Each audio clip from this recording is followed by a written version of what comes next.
Welcome, everyone, to the Contact Center Perspectives podcast. I'm Steve McDonald, your host.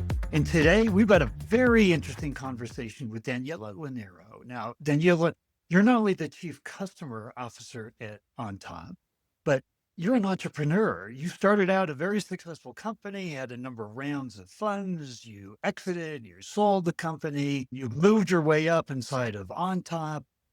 I love your background, your passion, and specifically what we're going to talk about today, because you're going to talk about bridging the empathy gap.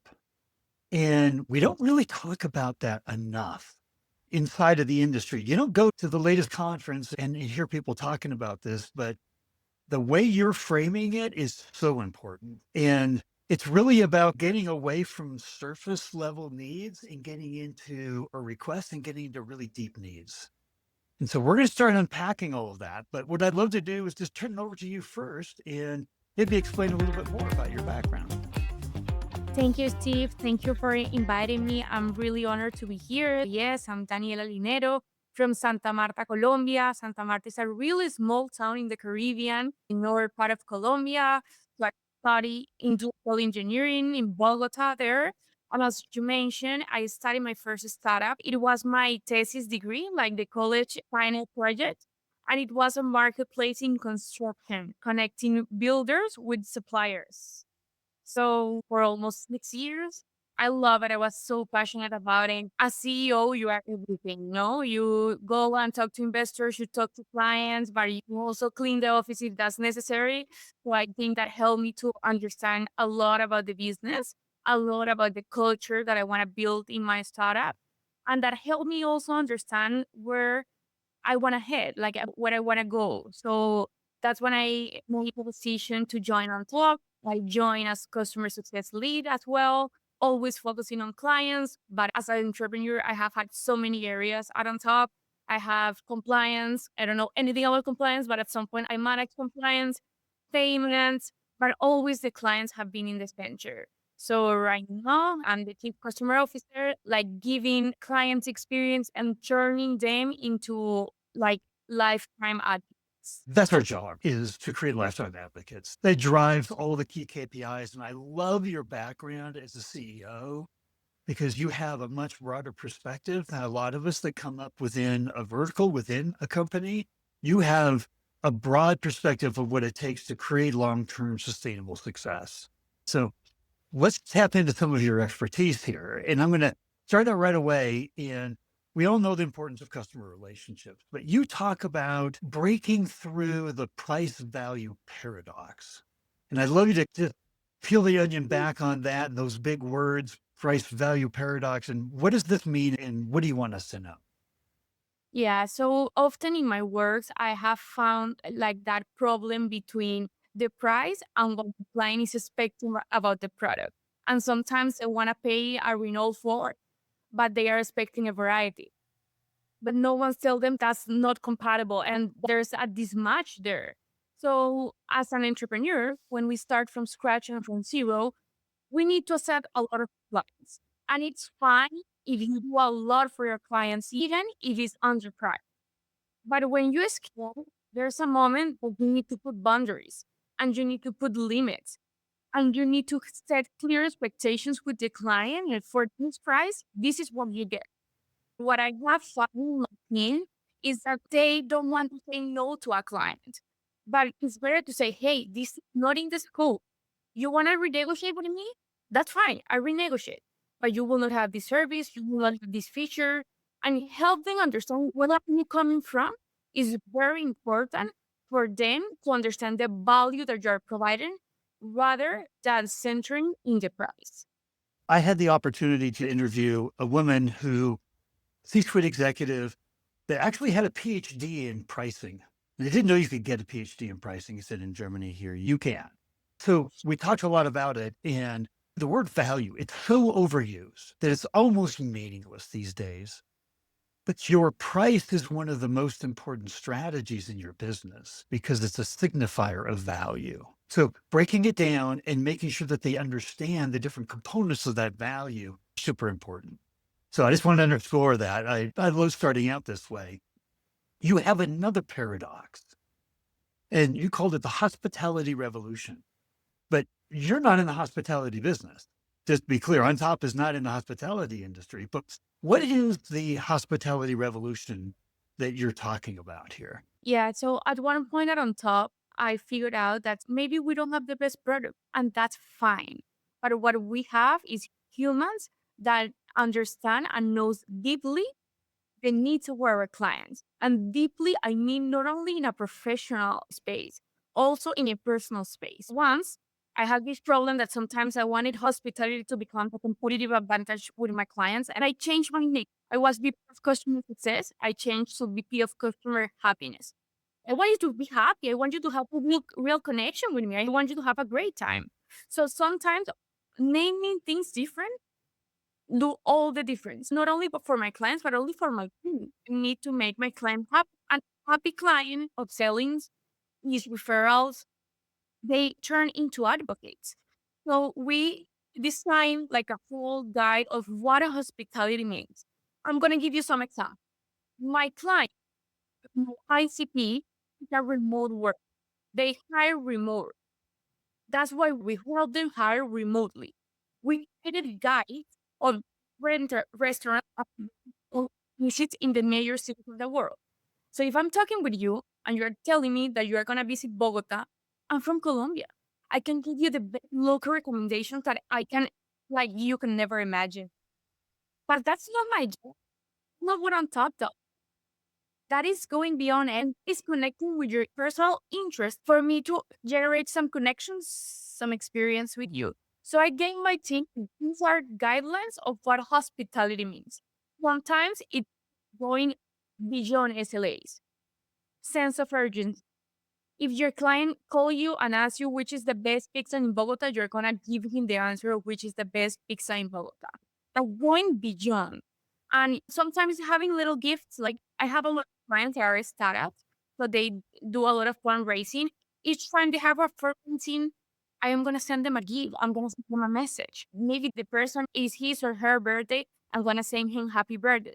It's so important, the accumulation of these little things, but with the right focus. So you talked about a hospitality focus. So everything that you just talked about, it made me think of a concierge at a hotel. They're going to ask, you might say, I want tickets to the game tonight or whatever it is. Like, that's not their core business. They're a hotel, but they're going to help you and they're going to make you feel really good and they're going to make you feel catered to.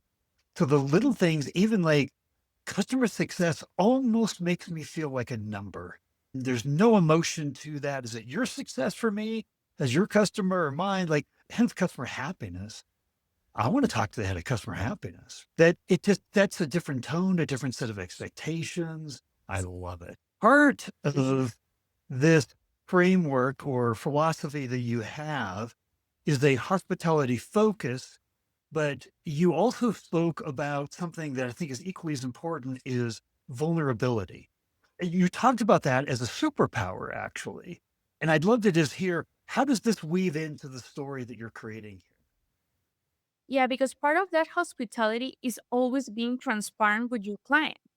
Because I don't want to give you the best experience, but in the end, I'm giving you some like over promising or giving you something that is not true. So I always, as I mentioned before, set expectations with the client. And sometimes, because I'm managing a lot of clients, I'm not the one directly managing them, is my team. But when I'm involved with the client, it's because there's something happening. Sometimes I say, hey, I will be really upset if I was you, or will be going to another provider at this point because we screw up. And I recognize that. Even if the other person is super mad and is super upset, just with me recognizing and having to be of what she or he is feeling, his mood or is gonna change. If he or she was mad, gonna be more in a position, okay, let's see what she's gonna offer. Let's see what she's gonna say. She acknowledged that they are not performing as expected. And sometimes I say, I cannot promise that this is not gonna happen again. I would love it to happen again. But if it happens, you can count on me. I can give you my personal WhatsApp. I don't care. I'm no one. I just want you to be happy. So I can give you my personal WhatsApp. I'm going to give you this protocol and I will guarantee that if it happen again, we're going to operate in this manner for things to go right or to solve it quickly. And that just changed completely the conversation. And the others saying they are trying. Maybe they are not like in the best position, but they are trying and they are committing to my success. You know how I think about this? So I had a conversation with a gentleman, chief customer officer, that came onto the podcast, and he was recounting a conversation he had the day before with his customer, a CISO, a chief information security officer. That gentleman had just made a purchase, hired an outside company as part of their tech stack. And they put out an RFP, and all 14 companies that answered the RFP, he said, they all checked every single box. They all said they could do absolutely everything that we asked. He said, here's the one thing that I wanted to know. I want to know what the experience is going to be like working with you afterwards. Everything that you've been saying up to this point has been creating an experience for the customer that they don't expect. Being vulnerable, hospitality, even breaking down value for them in a different way that they can clearly understand it. Being real, being authentic. There's, unfortunately, in the world today, trust is on a deep decline. You look at like the LinkedIn Edelman Trust Barometer, all over Europe, all over the United States, 4-decade decline. So our goal is to build trust and to create the kind of experiences that you're talking about there. And the thing is, there's a huge business reward for it. And I want to ask you this question because there was a study that I think Forrester did that said 73% of new annual revenue should come from existing clients. We put so much time and effort on getting new logos in. You're talking about massive time and effort on existing customers because it's good business. Has that been your experience from CEO to chief customer officer? 100%. I think like our current clients are everything at Ontop right now, and we really appreciate them. And that's why we treat them as we treat them. And I know that a happy client, that is upselling opportunities, that's renewals, and that is referrals because they are so happy with us that it's not only their growth, but the other growth. If my sister is working on your company, I'm going to refer them to you. Or sometimes the POC is moving companies, like the HR manager is moving to another company. And the first thing she or he is doing there is saying, I need to work with Ontop. Because Ontop is not just a payroll platform or a fintech platform. They provide me all these experiences. So, of course, this is really like something that is not only emotional, it brings results. Because they mentioned people want to feel, people want their work to be fun, to have conversations. So think about talking with a provider. Like for my clients, I'm a provider. They don't have time for me. They have a lot of priority. Their core business is another thing. They're trying to sell another thing. So that time that they are giving to me, I want it to be memorable. I want for them to talk to me. I want for them to think that I'm a trusted partner. Sometimes clients come here, hey, I have this situation. Have you managed this? How can I help? Do you have any recommendation? And that can become an upselling opportunity, or it can become me connecting this client to another client and helping them do business together. Of course, this brings results. So you just made me think differently than I have in my entire career. And I got a few gray hairs. We don't necessarily think about, we really have such a small slice of their time, their attention, their focus. And when we have that time, whoa, we better make the most out of it. And that can be right down to the individual agent that they're talking to that day. And there's ways to do it. AI today can be looking at and saying, hey, of the agents that we have working today, they can look at not only the sentiment analysis of the conversation, but they can look at the sentiment of that agent today. Are they having a good day? Are they doing a good job? Or should we maybe route some of the tickets of the conversations to somebody else? It's that important. That small amount of time can kill a relationship with them. It can also take it to a whole new height. And I just hadn't quite thought about it that way. Thank you. But I have a question like, creating this kind of an experience. What happens in a global remote world where maybe your team members are all over, you're working with BPO partners that are in different locations and around the world? How do you maintain this kind of customer excellence in that global remote world? That's a really good point, and it happened not only with the clients but also with the team because we have team all over the world. So one of the things, as I mentioned before, is set clear communications. And the first thing we do when we receive a client from sales, what handoff call is, how do you want us to communicate with you? Like, where are your preferred channels? Where are the times you want us to contact? So yes, it's like splitting expectation, and of course, it's better because there's a lot of cultural difference if someone from Argentina manage the Argentinian clients, if someone from the US manage the US clients. We try to do it this way, have local people in the regions where we have more clients, but sometimes we can do that because there are some clients that we have three or four in a specific country that we don't have people there. So we need to understand like who I'm talking with. For example, I learned in the US, the communication is 100% by email. In Latam, WhatsApp. There's a lot of informality to WhatsApp. So if you go and text to a US company by WhatsApp, they don't have WhatsApp.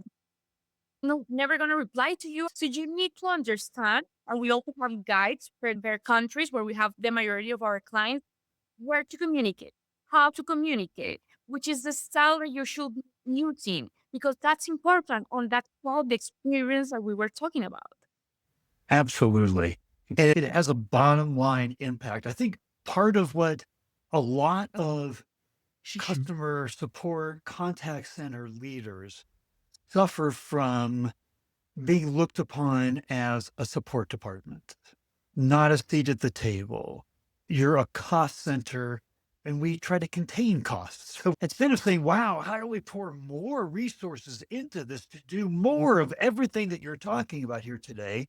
Lots of times we're looked upon from the opposite direction.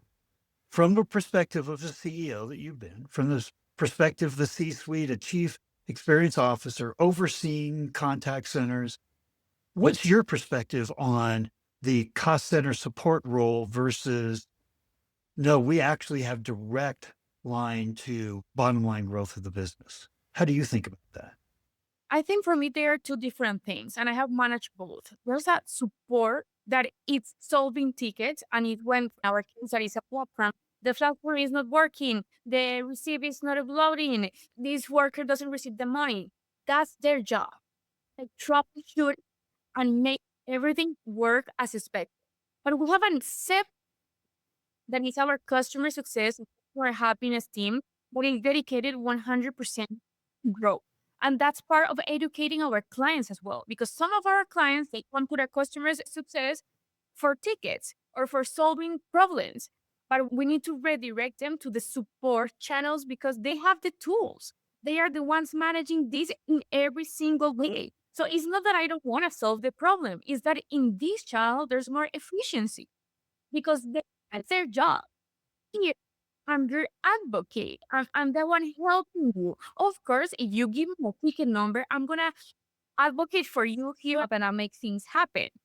Cannot solve it. So separating the team for me it's very important because the thing gets tricky when a whole team do both. If a whole team do both, in my experience, they're gonna be solving problems all day and they are not gonna grow the account never. It's interesting because the excellence at every level is what we have to strive for. And I remember in our conversation from before, there was one element of knowledge that you felt was so important to whether you're an agent or whether you're the chief customer officer or the CEO. And it was knowing your ICP, your customer better than your competition. But that takes effort. So I just love to hear your philosophy behind that. The ACP is everything, and the data in your company talks about it.